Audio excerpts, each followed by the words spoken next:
राम राम प्यारे बच्चों, मैं भूपेंद्र सिंह ठाकुर आपको समझा रहा हूँ क्लास 10th का मैथ। क्लास 10th का मैथ हम डेली पढ़ रहे हैं लाइव 8:30 बजे यूट्यूब पे पढ़ रहे हैं। हमारा जो कोर्स है, इस कोर्स में बिल्कुल फ्री ऑफ कॉस्ट ये कोर्स है। हम इसमें क्या पढ़ रहे हैं? NCERT with examples, NCERT exemplar objective case study जो गवर्नमेंट की तरफ से दिया गया, इस साल दिया है वो भी, और उसके अलावा कुछ एक्स्ट्रा क्वेश्चन भी, कुछ प्राइवेट पब्लिशर की जो बुक है जैसे आर.डी. शर्मा, आर.एस. अग्रवाल, इन बुक के कुछ इंपॉर्टेंट क्वेश्चंस, 10 ईयर के पीवाईक्यूज और सैंपल पेपर। तो हमने इन सब में से अब तक क्या पढ़ लिया है? चैप्टर 1 से लेकर 5.2 के क्वेश्चन नंबर 14 तक हमने कंप्लीट कर लिया। आज की क्लास में हम करेंगे क्वेश्चन नंबर 15, 16 एंड 17। कौन सा? चैप्टर नंबर 5 का, जो अर्थमेटिक प्रोग्रेशन चैप्टर नंबर 5, उसका क्वेश्चन नंबर एक्सरसाइज 5.2 का क्वेश्चन नंबर 15, 16 और 17। ठीक है, तो इन सब को डेली पढ़ने के लिए आपको क्या करना है? सिर्फ डेली आना है। किस टाइम पर? 8:30 बजे लाइव आना है। ठीक है, तो हम स्टार्ट करते हैं क्वेश्चन नंबर 15। क्वेश्चन नंबर 15 में हमें क्या दिया गया है? पहले क्वेश्चन का मीनिंग समझिए। क्वेश्चन में हमसे बोल रहे हैं for what value of N, N की किस वैल्यू के लिए। तो यहां से हमको क्या पता करना है? एन पता करना है। तो एन की किस वैल्यू के लिए, एन की वैल्यू आपको क्या करना है? फाइंड करना है। एन की किस value, the nth term of the two APs, दो एपी है, AP1 है और वो AP2 है। तो एन की किस वैल्यू के लिए इसके जो nth टर्म आएंगे वो आपस में क्या आएंगे? इक्वल आएंगे। मतलब आपको दोनों एपी में से क्या करना है? दोनों एपी के nth टर्म को इक्वल रखना है और वहां से किसकी वैल्यू फाइंड करना है? एन की वैल्यू फाइंड करना है। तो उन्होंने बोला nth टर्म आर इक्वल। तो यहां लिखा हमने सबसे पहले AP1 लिया। AP1 क्या है? 63, 65, 67 और ऐसे कंटिन्यू जा रही है वो। तो यहां से a इक्वल्स टू कितना आ गया? a की वैल्यू पहली वाली वैल्यू होती है। d कैसे निकालते हैं अपन? सेकंड में से फर्स्ट को माइनस करते हैं। तो सेकंड माइनस फर्स्ट करा हमने, सेकंड में से हमने फर्स्ट को माइनस करा तो 65 में से 63 को हमने माइनस कर दिया। कितना आ गया हमारे पास? 2 आ गया। ये AP1 का, तो a और d लिख लिया। अब AP2 के लिए तो हम इसका दो अलग सिंबल ले लेते हैं। तो एक को कैपिटल A लिख लेते हैं, एक को इसमें कैपिटल D लिख लेते हैं। 3, 10, 17 इस टाइप की एपी है। तो यहां से फर्स्ट टर्म, ये क्या आपका फर्स्ट टर्म है ना। इधर क्यों नहीं लिखा? क्योंकि हमें पता ही है स्मॉल ए होता है, बट स्मॉल ए हम पहले ही यूज कर चुके हैं, इसलिए हमने कैपिटल ए ले लिया। कितना होगा? 3। और कॉमन डिफरेंस हम कैपिटल डी लिख लेते हैं। वापस सेकंड में से माइनस करते हैं, 10 माइनस 3 करा तो कितना आएगा? 7 आया सबको। अब क्वेश्चन में क्या बोल रहे हैं, है ना, nth टर्म आर इक्वल। अब nth टर्म का फॉर्मूला क्या होता है? an का फॉर्मूला होता है a plus n minus 1 D. an का ये फॉर्मूला हर बार आपको फॉर्मूला लिखना, जिससे और अच्छे से याद होता है। तो पहले वाले एपी का और दूसरे वाले एपी का nth टर्म आपस में क्या है? इक्वल है। तो nth टर्म का फॉर्मूला से क्या आएगा? Capital A plus n minus 1 D. Capital D आएगा, स्मॉल नहीं आएगा, क्योंकि हम एक एपी की बात करें, इसमें कैपिटल लेटर लिए हमने। Capital D equals to small a plus n minus 1 D. अब कुछ बच्चों के मन में डाउट आता है कि सब कैपिटल है तो आपने n कैपिटल क्यों नहीं लिया? क्योंकि हमको बोला nth टर्म इक्वल है, मतलब यहाँ पे n की वैल्यू आपस में इक्वल है, मतलब दोनों n क्या होंगे? सेम होंगे। अब सभी की वैल्यू पुट करना आपको। देखो कैपिटल A इक्वल्स टू कितना है? 3 प्लस n माइनस 1 हमें पता नहीं है। कैपिटल D इक्वल्स टू कितना है आपका? 7 equals to small a equals to 63 plus n minus 1। D की वैल्यू कितनी है? आया सभी को? ये हमने a और d की वैल्यू पुट कर दी। अब इसे सिंप्लीफाई करते हैं। देखो n माइनस 1 यहां पर भी, यहां पर भी, हम इस n माइनस 1 को इधर ले आते हैं, इस 3 को इस साइड ले आते हैं। ठीक है, तो n minus 1 7 minus n minus 1 2 equals to 63 minus 3। अब देखो n माइनस 1 एक वेरिएबल, चाहो तो आप पहले 7 का मल्टीप्लाई करें, फिर 2 का करें, फिर ज्यादा बड़ी कैलकुलेशन होगी। तो हम क्या कर रहे हैं, ये 7 टाइम और ये 2 टाइम है, तो 7 और 2 टाइम का तो कितना टाइम बचेगा?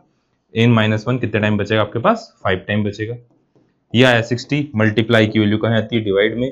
तो 60 डिवाइडेड बाई 5 कितना आया? 5 से 5 1 जा 5, 5 2 जा 10। माइनस का इधर आ गया तो किसका हो जाएगा? प्लस का। तो n इक्वल्स टू आएगा कितना 12 प्लस 1 कितना आया, तो n इक्वल्स टू कितना आएगा 13। तो यहाँ लिखोगे आप 13th टर्म आर इक्वल, कौन सी टर्म इक्वल आ गई, 13th टर्म दोनों की आपस में इक्वल आई।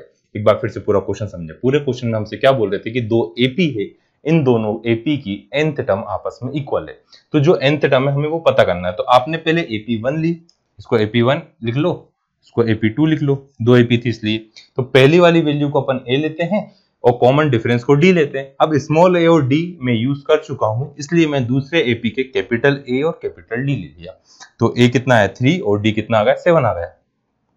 ठीक है, अब हमको nth टर्म इक्वल दी है, तो दोनों के nth टर्म इक्वल आएंगे। हमने पहले फॉर्मूला लिखा an का, nth टर्म का फॉर्मूला, दोनों को इक्वल पुट करें। अब यहाँ पे कैलकुलेशन करना जैसी आपकी मर्जी हो, आप चाहो तो पहले 7 का इंटू कर दो, 2 का इंटू कर दो, उसके बाद n फाइंड करो। अब यहाँ मल्टीप्लाई करते फिर कॉमन लेते तो ज्यादा दिक्कत आती, इसलिए मैंने इसको मल्टीप्लाई करा ही नहीं, n-1 वाली वैल्यू को इधर ले आया। तो यहाँ पे साइन चेंज क्यों नहीं हुआ, इसके आगे वाला प्लस का साइन है तो वो माइनस होगा, अंदर का चेंज कभी भी नहीं होता है। 7n-1 में से 2n-1 चला गया तो 5n-1 बचा, मल्टीप्लाई का 5 डिवाइड में गया, 12 टाइम्स 60 को कैंसिल करा, तो यहाँ से n की वैल्यू क्या आ गई आपकी 13 आ गई। ठीक है, ये था कौन सा question, question number 15। Next question है क्वेश्चन नंबर 16। क्वेश्चन नंबर 16 में हमें क्या बोल रहे हैं, पहले अपन लाइन कर देते हैं, दो पार्ट में आएगा।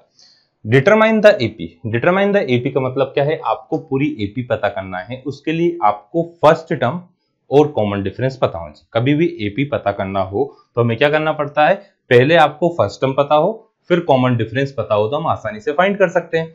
तो हमसे क्या बोले, determine the AP whose third term is 16 and seventh term exceed the fifth term. जो सेवंथ टर्म है वो फिफ्थ टर्म से कितना ज्यादा है, ये यहाँ पे इसका कोड लिखा था, इसको नहीं, फिफ्थ टर्म से कितना आता है 12 जाता है। तो आपको एपी पता करना है, तो हम सबसे पहले क्या लेते हैं, फर्स्ट टर्म, किसको लिख लो आप, फर्स्ट टर्म आ रही हमारे पास ए, कॉमन डिफरेंस आ रहा हमारे पास, कॉमन डिफरेंस कितना आ गया डी आ गया। तो हमें ए और डी की वैल्यू पता करना है।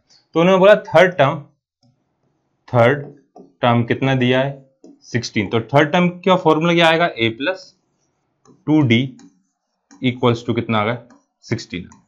इसको हम फर्स्ट ले लेते हैं।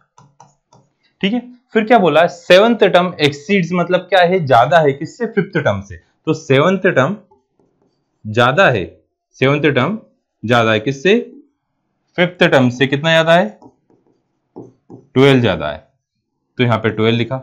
सेवंथ टर्म का formula a plus 6d, fifth term का फॉर्मूला a प्लस 4d। अब इन दोनों के बीच का डिफरेंस कितना आ रहा है, डिफरेंस आ रहा है इसलिए -12 आ रहा है। तो दो वैल्यू थी इसलिए मुझे यहाँ पे क्या करना पड़ा, ब्रैकेट लगाना पड़ा। कुछ बच्चे ब्रैकेट नहीं लगाते, उस कारण उनकी गलती रहती है। तो यहाँ पे आया a प्लस का 6d, ब्रैकेट ओपन करा, माइनस का a माइनस का 4d इक्वल्स टू 12। a से a क्या हो गया कैंसिल, 6 में से 4 गया तो बचा 2d, तो इक्वल्स टू आया 12। तो d की वैल्यू यहां से आ गई कितनी, 12/2 कितना होता है, 12/2 होता है हमारे पास 6 आ गया d। अब d की वैल्यू को आपको इसमें पुट करना है, तो a plus 2d equals to आया 16। तो a की जगह पे आपको पता नहीं है वैल्यू, प्लस 2, d की प्लेस पे आपने कितना लिख दिया 6 इक्वल्स टू 16। 6 2 या कितना है 12 इक्वल्स टू 16। तो a इक्वल्स टू 16 माइनस 12 हुआ, तो a की वैल्यू कितनी आ गई हमारे पास 4 आ गया। a हमारे पास कितना आ गया 4 आ गया, a मिल गया और d मिल गया। अब आपको क्या करना है, ap बनाना है, तो ap के लिए 3 टर्म पता होना चाहिए। तो फर्स्ट टर्म क्या आया, फर्स्ट टर्म होता है a इक्वल्स टू आ गया 4। सेकेंड टर्म कैसे निकालते हैं आप, फर्स्ट में d को प्लस कर देते हैं। तो फर्स्ट था 4 और d कितना था 6, तो कितना है 10 आ गया। थर्ड टर्म कितना आएगा, सेकंड में आप d प्लस कर देते हैं, तो सेकंड टर्म कितना था आपका, सेकंड था 10, 10 प्लस 6 कितना आ गया 16 आ गया। तो AP क्या बन गई आपके पास, AP बनी कितनी 4, 10, 16 इस टाइप से। देखो थर्ड टर्म क्वेश्चन में पहले से गिवन भी था, बट एपी बना रहे थे हम, 3 टर्म हमने लिख दिए। तो कभी भी एपी बनाने का बोला तो आपको क्या बोले, आपको 3 टर्म लिखना है वहां पे। ठीक है, ए और डी पहले पता करा हमने, a हमने स्मॉल a ले लिया, कॉमन डिफरेंस d ले लिया, थर्ड टर्म मतलब a plus 2d equal to 16, seven term fifth term से 12 ज्यादा था तो दोनों बीच का डिफरेंस है, डिफरेंस करने के लिए हमें माइनस करना पड़ता, माइनस करा तो हमें d मिला, d कितना है 6। हमने फर्स्ट वाली इक्वेशन में d की वैल्यू पुट करी, तो फर्स्ट वाली इक्वेशन में d की वैल्यू पुट करी तो a इक्वल टू कितना आ गया यहाँ से 16 माइनस 12, तो a इक्वल टू आया 4। तो फर्स्ट टर्म क्या हुआ a इक्वल टू 4, सेकंड क्या हुआ फर्स्ट प्लस d, तो 4 प्लस 6 कितना है 10 आ गया। थर्ड टर्म पता करा, वो तीन टर्म लिख के हमने क्या बना दी एपी बना दी। ठीक है, ये हुआ कौन सा क्वेश्चन, क्वेश्चन नंबर 60। अब नेक्स्ट है क्वेश्चन नंबर 70। अब 17th क्वेश्चन बोला है find the 20th term from the last of the AP. ये एपी है, इसका 20 टर्म पता करना है, कहां से, लास्ट से। तो अब तक हम स्टार्टिंग से पता कर रहे थे, अब आपको कौन सा पता करना है, लास्ट से पता करना है। तो एपी क्या दी हुई है आपको 3, 8, 13, 253। अब आपको 20th टर्म यहां से पता करना है, तो पहले क्या करना पड़ेगा, पहले टोटल नंबर ऑफ टर्म्स पता करो, फिर उसके बाद हमको क्या करना है उसमें से -20 करके पता करना पड़ेगा कि आगे से वो कौन सा टर्म आएगा। एक तरीका ये। दूसरा तरीका क्या रहता है, हम क्या कर दें, रिवर्स कर दें एपी को, रिवर्स दी एपी, एपी को रिवर्स करते हैं। तो रिवर्स करने से होता क्या है, जब भी हम किसी भी एपी को रिवर्स करेंगे तो लास्ट जो टर्म होगी, लास्ट टर्म क्या बन जाएगी इसकी, फर्स्ट वाली, और साइन ऑफ डी क्या आएगा, डी चेंज हो जाएगा। मतलब पॉजिटिव है तो नेगेटिव और नेगेटिव है तो पॉजिटिव। देखो ये वाले क्वेश्चन में क्या हो रहा है, 3 से 8 जा रहे हैं, पॉजिटिव वैल्यू वाली बढ़ रहा है। अब हम जब इसको रिवर्स करेंगे तो क्या होगा, घटेगा, उल्टा हो जाएगा, 253, फिर कॉमा लगाए 13, 8 और 3 आ गया। अब देखिए a इक्वल्स टू कितना है, ये होगा 253, d कितना आएगा, तो 8 में से 13 को, दो कंटिन्यूस नंबर को हम आपस में माइनस कर देते हैं, कितना आएगा माइनस का 5। n इक्वल्स टू कितना आएगा, कौन सा टर्म पता करना है 20, तो n इक्वल्स टू आया 20। अब हम है ना a n का फॉर्मूला लिखते हैं, a n का होता है a plus n minus 1 d, तो a 20 equals to a plus का 19d आ गया। अब a की वैल्यू 253 प्लस 19 इंटू माइनस का 5। अब 19 5 जो कितना हुआ, 19 5 जो कितना आता है, ये 253 माइनस 95, माइनस कितना आया 95 आया। अब यहाँ पे 13 में से 5 जाता है तो क्या बचता है, 8 बचता है। फिर यहाँ पे क्या बचा 4, तो 14 में से 9 गया तो कितना बचेगा 5, तो 158। तो 20th टर्म फ्रॉम लास्ट कौन सा हुआ, इज 158। ये था कौन सा क्वेश्चन, क्वेश्चन नंबर 17 था, है ना। तो जो हमने आज करे कौन कौन से 15, 16 और 17 की प्रैक्टिस करिएगा। नेक्स्ट क्लास में हम करेंगे क्वेश्चन नंबर 18, 19, 20। तो आज के लिए इतना ही, bye bye, good night, take care, thank you.